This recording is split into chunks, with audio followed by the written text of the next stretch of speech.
தமிழ்நாட்டில் இருந்து ஒருவர் பிரதமராக வர வேண்டும் என்று அமைச்சர் ஆதவ் அர்ஜுனா தெரிவித்திருக்கிறார். தொகுதி மறுவரையறைக்கு எதிராக கொண்டுவரப்பட்ட தீர்மானத்தின் மீது பேசிய அவர், தென் மாநிலங்களின் தொகுதி எண்ணிக்கையை 50% உயர்த்தினாலும் பாதிப்பு ஏற்படும். வட இந்தியாவின் ஆதிக்கம் உயரும். எனவே தொகுதி வரையறை மசோதா நாடாளுமன்றத்தில் கொண்டு வரப்படும் போது தமிழக எம்பிக்கள் 39 பேர் ஒன்றாக எதிர்க்க வேண்டும்.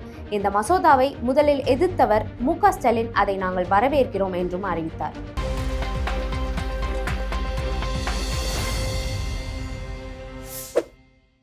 திராவிட முன்னேற்ற கழகத்தை பொறுத்த வரைக்கும் 33% மகளிர் இடஒதுக்கீட்டை நாங்கள் முழுமையாக ஆதரிக்கின்றோம், வரவேற்கின்றோம். ஒருவேளை மகளிர் இடஒதுக்கீடு மசோதாவுக்காக டீலிமிட்டேஷன் எக்ஸசைஸ் செய்யப்பட்டால் 1971 மக்கள் தொகை அடிப்படையிலேயே செய்ய வேண்டும். அதில் ஏதாவது மாற்றம் வந்தால் நாடாளுமன்றத்தில் தமிழ்நாட்டு எம்பிக்களுடைய விதிகாச்சாரம், நம்மளுடைய ரெப்ரசன்டேஷன் இப்ப இருக்கக்கூடிய 7.18% குறைக்க அனுமதிக்க கூடாதுன்னு மீண்டும் வலியுறுத்தி சொல்லி அரசு கொண்டு வந்திருக்கக்கூடிய இந்த தீர்மானத்தை நாங்கள் வரவேற்கின்றோம். ஒரு வரலாற்று சிறப்புமிக்க தீர்மானம். ஏன் இந்த தீர்மானம்? எங்களுடைய முதலமைச்சர், தமிழ்நாட்டுடைய முதலமைச்சர் ஒரு வரலாற்று சிறப்புமிக்க தீர்மானத்தை இந்த அவையில் கொண்டு வந்திருக்கிறார். இந்த தீர்மானத்தின் அடிப்படை மாநிலங்கள் இல்லாத ஒன்றிய அரசு இல்லை. அறிஞர் அண்ணா வலியுறுத்தியதை போல, பாராளுமன்றத்தில் முழங்கியது போல, மாநில சுயாட்சி இல்லாமல் ஒரு இந்தியாவை உருவாக்க முடியாது. மாநிலங்களை தவிர்த்து இந்திய நாட்டுடைய வளர்ச்சியை உருவாக்க முடியாது. அமெரிக்காவின் ஆபிரகாம் லிங்கன் ஜனாதிபதியாக இருந்த பொழுது ஒரு யுத்தத்தை எதிர்கொண்டார். அந்த யுத்தம் வடக்கு தெற்கு என்கின்ற யுத்தம். அதே போல்தான் இன்று வடக்கு தெற்கு என்கின்ற யுத்தத்தில் இன்றைக்கு இந்தியாவும் சரி, நம்மளும் சரி எதிர்நோக்கி இருக்கிறோம். புரட்சியாளர் அம்பேத்கர் உருவாக்கிய அரசியலமைப்பு சமத்துவத்தை வலியுறுத்துகிறது. ஆர்டிகல் 14 எல்லோரும் சமம், எல்லோருக்குமான அரசியல் அதிகாரம் உருவாக்கப்பட வேண்டும். அதில் மாநிலத்துடைய பிரதிநிதித்துவம் மிக முக்கியமானது. நம்மளுடைய பிஜேபி சகோதரர் கேட்டார், ஏன் இந்த அவசரம் என்று. பாராளுமன்றத்தில் பிரதிநிதிகள் இல்லாத பொழுதே தமிழ்நாட்டில் சமூக நீதியின் அடிப்படையில் இடஒதுக்கீடு ஏற்படும் பொழுது தந்தை பெரியாரும் அண்ணாவும் இணைந்து அரசியலமைப்பில் முதல் திருத்தத்தை கொண்டது தமிழ்நாடு. இதுதான் தமிழ்நாட்டுடைய வரலாறு. அதே வழியில் எங்களுடைய முதலமைச்சர் இந்த தீர்மானத்தை தமிழகத்திற்கு மட்டுமல்ல, இந்திய ஒருமைப்பாட்டிற்காக, இன்றைக்கு ஆளக்கூடிய அரசுகள் வரக்கூடிய தேர்தலுக்காக இந்த சட்டங்களை கொண்டு வரலாம் அப்படின்னு ஒரு சிந்தனை உருவாக்கலாம். ஆனால் இந்தியா என்பது பன்முகத்தன்மை கொண்டது. அரசியல் கட்சிகள் மாறலாம், ஆனால் புரட்சியாளர் அம்பேத்கர் உருவாக்கிய அரசியலமைப்பு எப்பொழுதும் நிரந்தரமானது. அந்த அரசியலமைப்பை பாதுகாக்க இந்த தீர்மானம். இதில் திராவிட முன்னேற்ற கழகத்திற்கோ நன்றி சொல்லுகிறோம். எதிர்க்கட்சி தலைவர் அவர்களுக்கு அரசியல் ரீதியாக நம் மாறுபட்ட கருத்துக்கள் இருக்கலாம், ஆனால் அண்ணா உருவாக்கிய கொள்கை திராவிட முன்னேற்ற கழகத்திற்கு மட்டும் உருவாக்கவில்லை, தமிழ்நாட்டிற்காகவும் இந்தியாவுக்காகவும் உருவாக்கிய கொள்கை. அந்த கொள்கை வழியில் வந்தவர்கள் நாங்கள், எங்களுடைய முதலமைச்சரும். அந்த கொள்கையில் தமிழக வெற்றி கழகம் மட்டுமல்ல, திராவிட முன்னேற்ற கழகம் மட்டுமல்ல, அண்ணா திராவிட முன்னேற்ற கழகம் புரட்சி தலைவரால் உருவாக்கப்பட்ட எம்ஜிஆர் அவர்களும், புரட்சி தலைவர் அம்மா அவர்கள் தன் இறுதி மூச்சு வரை மாநில சுயாட்சிக்காகவும், கலைஞர் அவர்கள் மாநில சுயாட்சிக்காகவும் இதே அவையில், இதே தமிழ்நாட்டில் அரசியல் கருத்துக்களும் வேறுபாடுகள் இருந்தாலும் உயிர் உள்ளவரை, உயிர் மூச்சு உள்ளவரை மாநில சுயாட்சிக்காக குரல் கொடுத்தவர்கள். இந்த தீர்மானத்தில் மிக முக்கிய பிரச்சனை மாநில சுயாட்சியை நாம் இழப்போம். அண்ணா அன்னைக்கே முழங்கினார், வடக்கு வாழ்கிறது, தெற்கு தேய்கிறது. இன்றைக்கு வரைக்கும் அந்த பிரச்சனை இருந்து கொண்டுதான் இருக்கிறது. நாம் பாராளுமன்ற தேர்தலில் 40க்கு 40 புதுச்சேரி உட்பட வெற்றி பெறுவோம். நமது பாராளுமன்ற உறுப்பினர்கள் தமிழ்நாட்டுக்கு எதிரான அனைத்து சட்டங்களுக்கு எதிராக குரல் கொடுத்துக் கொண்டிருக்கிறார்கள். அது நீட்டாக இருக்கட்டும், ஜிஎஸ்டியா இருக்கட்டும், சிஏவா இருக்கட்டும். ஆனால் கடந்த 10 வருடங்களாக நமக்கான சட்டங்கள் நமக்கு எதிராக தான் இருந்துட்டு இருக்கு. கடைசி வாய்ப்பாக 543 என்று நமக்கான ஒரு ஃப்ரீஸ் செய்யப்பட்ட, கடைசியாக 2001 ஃப்ரீஸ் செய்யப்பட்ட ஒரு பாராளுமன்ற உறுப்பினர்களின் எண்ணிக்கை மாறுபடும் பொழுது நமக்கான குரலும் நமக்கான உரிமையும் பறிக்கப்படும். வரலாறு பத்தி பேசலாம்னு நினைச்சேன். நம்மளுடைய மாண்புமிகு சகோதரர் வன்னியரசு அவர்கள் எல்லாத்தையும் பேசிட்டாரு. பாரத பிரதமர் திருமதி இந்திரா காந்தி அம்மையார் அவர்கள் மக்கள் தொகையால் கட்டுப்படுத்தக்கூடிய திட்டங்களை கொண்டு வரும் பொழுது, தென் மாநிலங்கள் அதை வளர்ச்சிக்காக அமல்படுத்திய பொழுது, மக்கள் தொகையின் அடிப்படையில் பாராளுமன்றத்தின் விகிதாச்சாரம் நிர்ணயிக்கப்பட்டால் நாளைக்கு இந்தியா சமத்துவத்தை இழந்துவிடும் என்கின்ற சட்டத்தை கொண்டு வந்தார். அதன் வழியில் திரு வாஜ்பாய் அவர்கள் 2001 மக்கள் தொகை கணக்கெடுப்பின்படி அப்பொழுதும் சட்டத்தை நிறைவேற்றி 25 வருடங்களுக்கு 543 என்கின்ற பாராளுமன்ற உறுப்பினர்களுடைய விகிதாச்சாரத்தையும் தமிழ்நாட்டில் 39 என்கின்ற விகிதாச்சாரத்தையும் உறுதிப்படுத்தினார்கள். ஆனால் இன்றைக்கு அரசியல் கருத்துக்கள் நமக்குள் இருந்தாலும் எனக்கு முன்பு பேசிய சட்டமன்ற உறுப்பினர்களுடைய உரையிலிருந்து என்னுடைய விளக்கத்தை நான் தொடர்கிறேன். எனக்கு முன்பு பேசிய சட்டமன்ற உறுப்பினர்கள் வரலாற்றை முன்னாடியே சொல்லிட்டாங்க. அதில் முதலில் பிஜேபியோடைய எம்எல்ஏ அவர்கள் சகோதரர், ஏன் இந்த அவசரம்? உள்ளாட்சி நிர்வாகத்தில் சட்டமன்றத்தில் நிர்வாக ரீதியாக மாற்றப்படும் பொழுது ஏன் பாராளுமன்றத்தில் மாற்றப்பட வேண்டும் என்று கேட்டார். அமெரிக்கா இந்த உலகத்தில் ஜனநாயகத்தில் 2 ஜனநாயகம் மிகப்பெரியது என்று வரலாற்று ஆசிரியர்கள் சொல்வார்கள். ஒன்று அமெரிக்க ஜனநாயகம், மற்றொன்று இந்திய ஜனநாயகம். அமெரிக்க ஜனநாயகத்தை கட்டிக்காத்த திரு ஆப்ரஹாம் லிங்கன் ஆகட்டும், அவருடைய பார்வையிலும் சரி, அமெரிக்காவுடைய வளர்ச்சி, இந்த உலகத்தில் பொருளாதாரத்தில் நம்பர் 1 கண்ட்ரி அமெரிக்கா, அங்கு மக்கள் தொகையின் அடிப்படையில் பாராளுமன்ற உறுப்பினர்களுடைய விகிதாச்சாரத்தை உருவாக்கவில்லை. 20 கோடியிலிருந்து 50 கோடி 60 கோடி ஆனாலும் இன்னைக்கு வரைக்கும் அதே பாராளுமன்ற உறுப்பினர்கள் தான் இருக்கிறாங்க. பாராளுமன்ற உறுப்பினர்களுடைய பணி வேறு, சட்டமன்ற உறுப்பினர்களுடைய பணி வேறு, உள்ளாட்சி பிரதிநிதிகளுடைய பணி வேறு. தேமுதிகவுடைய சகோதரி அவர்களும் இதை குறிப்பிட்டார்கள். 50% இன்க்ரீஸ் ஆகும் பொழுது நமக்கு பலன் தானே அப்படின்னு. கிடையாது. 5-6 வட மாநிலங்கள் சேர்ந்தால் ஒரு பிரதம மந்திரியை உருவாக்க முடியும் என்கின்ற நிலை இன்றைய வரையும் இருந்துட்டு இருக்கு. அதை மாற்றப்பட வேண்டும். தென்னிந்தியாவிலிருந்து, ஏன் தமிழ்நாட்டிலிருந்து ஒரு பிரதம மந்திரி எதிர்காலத்தில் உருவாக்கப்பட வேண்டும். அதிகாரம் உத்தரப்பிரதேசுக்கோ பீகாருக்கோ குஜராத்துக்கோ மட்டுமல்ல. நம்மளுடைய குரல் சட்டமன்றத்தில் ஒலித்தது போல ஒரு நாள் பாராளுமன்றத்தில் ஒரு பிரதம மந்திரியாக ஒலிக்க வேண்டும்.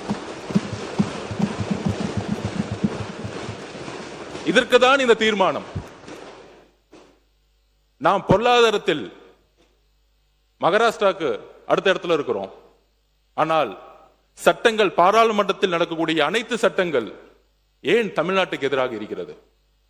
ஏன்னா நம்மளுடைய குரல், நம்மளுடைய அதிகாரம் மக்கள் தொகையின் அடிப்படையில் இன்றைக்கு வரைக்கும் செயல்பட்டு இருக்கு. இதுதான் மிகப்பெரிய பிரச்சனை. அப்ப அம்பேத்கர் உருவாக்கிய அரசியலமைப்பு இன்றைக்கு வரைக்கும் கேள்விக்கு உள்ளாக்கப்பட்டிருக்கு. அப்ப இன்றைக்கு 3 வழி இருக்கு. முதலில் மக்கள் தொகையின் அடிப்படையில் பாராளுமன்ற உறுப்பினர்களை உயர்த்த நினைத்தார்கள். பாரத பிரதம மந்திரியாக இருந்த அம்மையார் இந்திரா காந்தி அம்மையார் அதை தடுத்து நிப்பாட்டினாங்க. அதுக்கப்புறம் பிஜேபி அவர்கள் சகோதரர்கள் சொல்லுகிறேன், உங்களுடைய பிரதமர் வாஜ்பாய் அவர்களும் அதை தடுத்து நிப்பாட்டினார். அந்த ஜனநாயகத்தை நாங்கள் மதிக்கிறோம். இங்கு காங்கிரஸ் பிஜேபி என்பது அல்ல. இன்றைய தீர்மானம் காங்கிரஸ் பிஜேபி என்பது அல்ல. இந்த தீர்மானம் மாநில சுயாட்சியும் இந்திய ஒருமைப்பாட்டையும் நிலைநிறுத்துவதற்கு. நாளைக்கு காங்கிரஸ் பிரதம மந்திரி ஆகலாம், பிஜேபி பிரதம மந்திரி ஆகலாம். பிஜேபி இருக்கக்கூடிய சட்டமன்ற உறுப்பினர் அவர்களுக்கு உங்களுடைய வழியிலிருந்தே சொல்லுகிறேன், நீங்கள் எந்திரித்து குரல் கொடுக்கிறீர்கள். 234 பேர் அவையில் இருக்கக்கூடிய ஒருவர் நீங்கள் குரல் கொடுக்கிறீர்கள். உங்களுடைய குரல் எங்கேயும் கேட்கவில்லை. உங்களுடைய வழி அது. இதே வழி நாளை தமிழ்நாட்டில் ஏற்படக்கூடாது. பாராளுமன்றத்தில் தமிழ்நாட்டுக்கு ஏற்படக்கூடாது, தென்னிந்திய மாநிலத்துக்கு ஏற்படக்கூடாது. நீங்கள் பிஜேபி இருந்தாலும் ஒரு தமிழராக உணருங்கள் இந்த தீர்மானம் எதற்கு என்று. அரசியலுக்கு அப்பாற்பட்டு சிந்திக்க வேண்டும். அண்ணா அவர்களும் பெரியார் அவர்களும் புரட்சியாளர் அம்பேத்கரும் அரசியல் கட்சிக்கு அப்பாற்பட்டு இந்தியா என்கின்ற ஒரு நாட்டிற்கும் தமிழ்நாட்டிற்காகவும் சிந்தித்தார்கள். தேர்தல் காலங்களில் வெற்றி பெறுவதற்காக நாம் பல்வேறு அரசியல் களத்தில் நாம் சண்டையிடலாம். ஆனால் இந்த தீர்மானம் நீட்டை விட முக்கியமான ஒரு தீர்மானம். ஏனால் அந்த நீட்டை கொண்டு வரப்படுவதே பாராளுமன்றத்தில் அதிகப்படியான பெரும்பான்மை இருப்பதனால். யோசிச்சு பாருங்கள், நமக்கு 100 MP இருந்தா நீட் கொண்டு வரப்பட முடியுமா? ஜிஎஸ்டி கொண்டு வர முடியுமா? கொண்டு வர முடியாது. அப்ப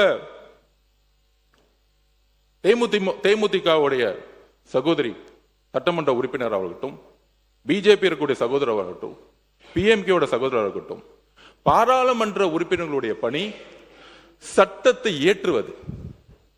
பாராளுமன்ற உறுப்பினர்களுடைய பணி உள்ளாட்சித்துறையுடைய பிரதிநிதிக்கான பணி கிடையாது. சட்டமன்ற உறுப்பினருக்கான பணி கிடையாது. 20 லட்சம், 30 லட்சம், 50 லட்சம் ஆனாலும் அமெரிக்காவில் பாராளுமன்ற உறுப்பினர்கள் எண்ணிக்கையை மாற்றுவதில்லை. இந்தியாவில் உலகத்திலேயே அதிகமான பொருளாதார வலிமையை உருவாக்கியது அமெரிக்கா. ஜனநாயகத்தை உருவாக்கிய அமெரிக்கா. ஜுடிஷியல் சிஸ்டம், டிரான்ஸ்பரன்சி உருவாக்கியது அமெரிக்கா. இதைதான் புரட்சியாளர் அம்பேத்கர் அரசியலமைப்பை எழுதும் பொழுது உறுதியாக சொன்னார். எல்லோரும் சமங்கின்ற ஒரு அரசியலமைப்பை உருவாக்கிய பொழுது அந்த சமத்துவத்தை உடைக்கக்கூடிய ஒரு சட்டமாகவும் வரக்கூடிய ஆபத்து இருப்பதனால்தான் இதை எந்த கருத்து வேறுபடும். திரு மு.க. ஸ்டாலின் அவர்கள் இதில் உடன்படுகிறதா அந்த முதல் குரல் கொடுத்தார். அதில் எந்த வேறுபாடும் கிடையாது. அதில் நாங்கள் ஆதரிக்கிறோம். ஆனால் 2026 ஏப்ரலில் அவங்க சொன்ன ப்ரொபோர்ஷனேட் ஃபர்ஸ்ட் பாப்புலேஷன் அடிப்படையில் நம்ம எதிர்த்தோம். அதுக்கப்புறம் நம்மளுடைய தமிழ்நாடு 7.18 அப்படிங்கிற ப்ரொபோர்ஷனேட் விகிதாச்சாரம் குறையக்கூடாது, விகிதாச்சாரம் உயர்ந்தால் வரவேற்கலாமா அப்படிங்கின்ற ஒரு குரல் வந்தது. அதையும் திராவிட முன்னேற்ற கழகத்துடைய திரு மு.க. ஸ்டாலின் கடுமையாக எதிர்த்தார். அதில் நாங்கள் அதான் சொல்றேன், எல்லா முதலமைச்சரும் இல்ல, இந்த பிரச்சனை இப்பதான் வந்துச்சு, அதுக்காக சொல்றோம். இந்த 2 வருஷமா தான் இந்த பிரச்சனை. ஓகே, முன்னாள் முதலமைச்சர் அவர்கள் திரு மு.க. ஸ்டாலின் அவர்கள் கடுமையாக எதிர்த்தார். திமுக எதிர்த்தது. எங்களுடைய தலைவரும் 2025 ஆண்டிலிருந்து இதுவரை 3 அறிக்கை கொடுத்திருக்கிறார். நாங்களும் எதிர்க்கிறோம். ஏன்னா இது அண்ணாவுடைய கொள்கை. அப்படி இருக்கும் பொழுது இப்பொழுது ஏன் இந்த பிரச்சனை அப்படின்னா, புதிதாக ஒரு பிரச்சனை 50% மாநிலங்களுக்கு கொடுக்கலாம் அப்படிங்கிற ஒரு கருத்து வருது. அந்த 50% இந்தியாவில் உள்ள எல்லா மாநிலங்களுக்கும் கொடுக்கப்பட்டால் பாராளுமன்ற உறுப்பினருடைய பிரதிநிதித்துவம் அதிகமாவதே, தமிழ்நாட்டுக்கு அதிகமாவதே அப்படிங்கிற ஒரு குரல். பொதுவாக இந்த குரல் நியாயமற்றது. ராஜஸ்தான், மத்திய பிரதேஷ், உத்தரப்பிரதேசம், பீகார், மகாராஷ்டிரா இந்த மாநிலங்களை இணைத்தாலே இந்த 50% அதிகமாகும் பொழுது தேர்தல் அரசியலில் சுலபமாக மீண்டும் வட இந்தியாவின் ஆதிக்கம் உருவாகும். 50% உயர்த்தினாலும் உருவாகும். அதனால் இன்றைக்கு ஃபேர் டீலிமிட்டேஷன் ஃப்ரீஸ் டீலிமிட்டேஷன் முக்கியம். ஃப்ரீஸ் டீலிமிட்டேஷன் பாரத பிரதமர் இந்திரா காந்தி அம்மையார் அவர்கள் உத்தரவாதம் கொடுத்து சட்டத்தை இயற்றியது போல பிஜேபியுடைய பாரத பிரதமர் வாஜ்பாய் அவர்கள் சட்டத்தை இயற்றி மாநில சுயாட்சிக்கும் இந்திய ஒருமைப்பாட்டிற்கும் பாதுகாப்பு கொடுத்தது போல எங்களுடைய முதல்வர் ஏற்படுத்திய தீர்மானம் இந்திய ஒருமைப்பாட்டையும் தென் மாநிலத்துடைய பாதுகாப்பிற்கும் இதே 543 தொடர வேண்டும். இதுதான் எந்த வழி வந்தாலும் அது மக்கள் தொகையின் அடிப்படையிலேயோ இல்ல விகிதாச்சார மாற்றத்தின் அடிப்படையிலேயோ எல்லோருக்கும் சமமான விகிதாச்சாரம் என்று கொடுக்குவோம் என்ற உத்தரவாதம் இருந்தாலோ இல்லை 50% அதிகமான எண்ணிக்கை கொடுத்தாலோ அது நமக்கு தேவையில்லை. தமிழ்நாட்டிலிருந்து மக்கள்கிட்ட இது வரைக்கும் எந்த விதமான குரல் உருவாகவில்லை. அதிகமான பாராளுமன்ற உறுப்பினர்கள் வேண்டும். இது வரைக்கும் மக்கள் எந்த இடத்திலும் போராட்டமோ இல்லை தேவை ஏற்பட்டது கிடையாது. நிர்வாக வசதி தேவையற்றது. ஒரு பாராளுமன்ற உறுப்பினர் சட்டத்தை ஏற்றக்கூடியவர், அவ்வளவுதான். சட்டத்தை ஏற்றக்கூடிய இடத்துல அவருடைய பதிவை செய்யக்கூடிய இடத்துல இருக்கிறார் பாராளுமன்றத்தில்.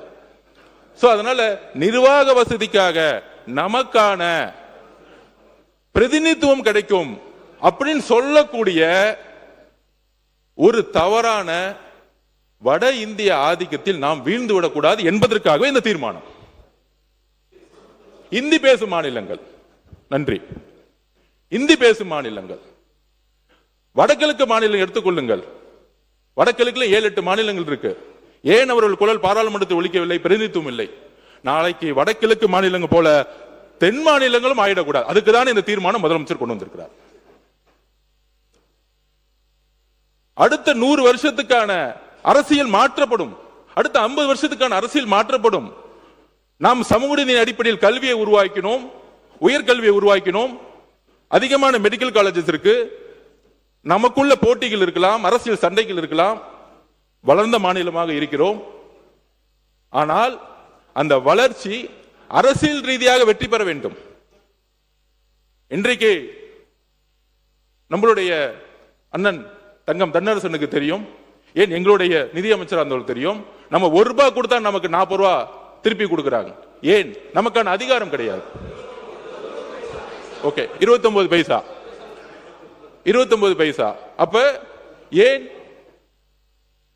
இதுதான் நமக்கான அதிகாரம் இல்லை. நாம் உழைக்கிறோம், அதிகாரத்தை உருவாக்க முடியல. அதுக்காக இந்த எதிர்காலத்தில் 50% என்று சொன்னால் கூட நம்மளுடைய எப்படி 2026 ஏப்ரலில் இந்த சட்டம் வரும்பொழுது 39 பாராளுமன்ற உறுப்பினர்களும் இணைந்து நின்று எதிர்த்தார்களோ, இன்றைக்கு ஒரு வேறுபாடு இருக்கலாம். 2026 அப்புறம் திராவிட முன்னேற்ற கழகத்திற்கும் காங்கிரசுக்கும் அரசியல் ரீதியாக வேறுபாடு இருக்கலாம். உங்களோடு காங்கிரஸ் இருந்தார்கள், எங்களோடு இன்றைக்கு மக்களுடைய முடிவிற்காக எங்களோடு இணைந்தார்கள். தவறு, நான் அரசியல் ரீதியா பேசல. ஆனால் மாநில சுயாட்சி பிரச்சனை வரும்போது காங்கிரசும் சரி, அண்ணா திராவிட முன்னேற்ற கழகமும் சரி, திராவிட முன்னேற்ற கழகமும் சரி, கம்யூனிஸ்ட் தோழர்களும் சரி, பிசிகே இருந்தாலும் சரி, எல்லாரும் இணைந்து, ஐயுமலரும் சரி, எல்லோரும் இணைந்து 39 பாராளுமன்ற உறுப்பினர்களும் இணைந்து இந்த சட்டம் எப்பொழுது வந்தாலும் அது மக்கள் தொகையின் அடிப்படையிலேயோ விகிதாச்சாரின் அடிப்படையிலேயோ இல்லை 50% அதிகமாக கொடுக்கப்படும் என்று சொன்னாலோ இல்லை, எங்களுக்கு பாரத பிரதமர் இந்திரா காந்தி அம்மையார் உருவாக்கி அந்த சட்டத்தை பாதுகாத்த வாஜ்பாய் அவர்கள் சட்டத்தை பாதுகாத்தது போல இன்னும் 25 வருட காலங்கள் இதே 543 ஃப்ரீஸ் செய்ய வேண்டும் என்கின்ற ஒரு உறுதிமொழியுடன் இந்த தீர்மானத்தை நாம் நிறைவேற்ற வேண்டும் ஒரு மனதுடன். இதுதான் எங்களுடைய தீர்மானம். அதில் பாராளுமன்றத்தில் அந்த சட்டம் வரும்பொழுது 39 நாடாளுமன்ற உறுப்பினர்களும் அவையுள் இருந்து வெளிநடப்பு செய்யாமல் அந்த சட்டத்திற்கு எதிராக வாக்களிக்க வேண்டும். அப்பொழுதுதான் அந்த சட்டம் நிறைவேறாது என்கின்ற ஒரு தாழ்மையான ஒரு வேண்டுகோளுடன் இந்த தீர்மானத்தை நிறைவேற்ற இங்க இருக்கக்கூடிய அனைத்து கட்சிகளுக்கும் எங்களுடைய வேண்டுகோளை கொடுக்கிறோம். நன்றி, வணக்கம்.